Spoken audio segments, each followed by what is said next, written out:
Hi, third graders. This is Coulter again with another ELA activity. You are continuing to work on relationships. So, with this one, this is your chance to be both creative and a critical thinker. In this assignment, you will be given a category, and you have to think of 4 things that could be included in that category. Let's take a look at an example. So I can see at the top that it says things that are shaped like a rectangle.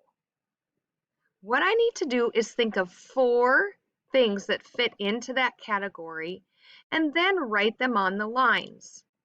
So right away, when I was reading this category, I was already thinking about things that were rectangles.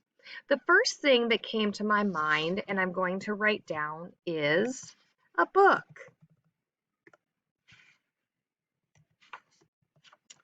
Oftentimes books are shaped like rectangles, so kind of like this is what I was thinking about.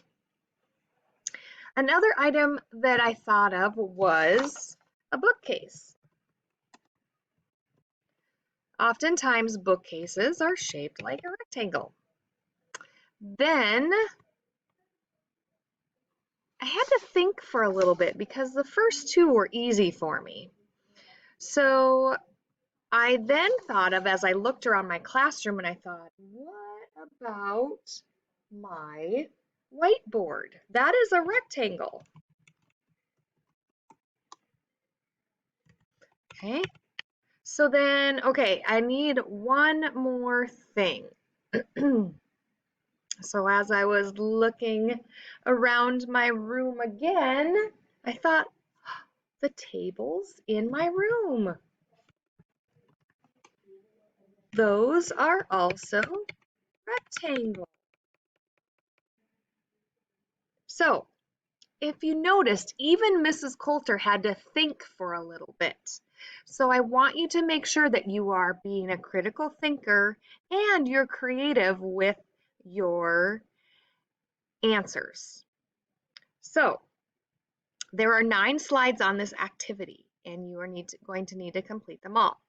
Then at the end of the activity, you are going to come across a slide that looks like this. It says, how did you do? So I want you to read and circle which one you think fits you the best.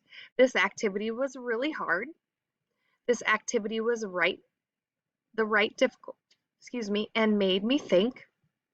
This activity was pretty easy. I needed a lot of help to complete this activity. I needed some help to complete this and I completed this activity by myself. So circle one of these for me and circle one of these for me. So you are circling 2 things on this slide. So good luck with your relationships activity.